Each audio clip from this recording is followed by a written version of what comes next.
رات کو برتن صاف نہ کرنے کے کیا نقصانات ہیں جو آپ اسلامی تعلیمات کی روشنی میں دیں گے، اور آپ کو یہ بھی بتائیں گے اس کے بارے میں حضرت علی رضی اللہ تعالی عنہ کا کیا فرمان ہے۔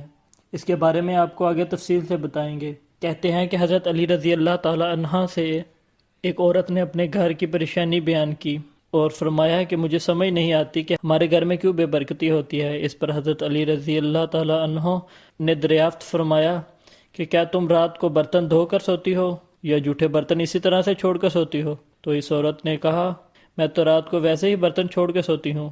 تو اس پر حضرت علی رضی اللہ تعالی عنہ نے فرمایا کہ تمہارے گھر میں پریشانیوں اور بے برکتی کی وجہ یہی ہے، اس لیے رات کو برتن صاف کر کے سویا کرو۔ اس بات سے معلوم ہوتا ہے کہ رات کو جھوٹے برتن نہیں چھوڑنے چاہیے، اور اس بارے میں سائنس کا بھی یہ کہنا ہے کہ اگر برتنوں کو زیادہ دیر کے لیے گندے چھوڑ دیا جائے تو اس میں نقصان دہ قسم کے بیکٹیریا پیدا ہو سکتے ہیں جو کہ مختلف بیماریوں کا سبب بن سکتے ہیں۔ ظاہری سی بات ہے کہ جب برتنوں میں کھانے پینے کی اشیاء ہوں گی تو مختلف زہریلے کیڑے مکوڑوں کا بھی ان میں چلنے پھرنے کا خدشہ ہوتا ہے، اس لیے بہتر ہے تو رات کے برتن رات کو ہی دھوئے جائیں۔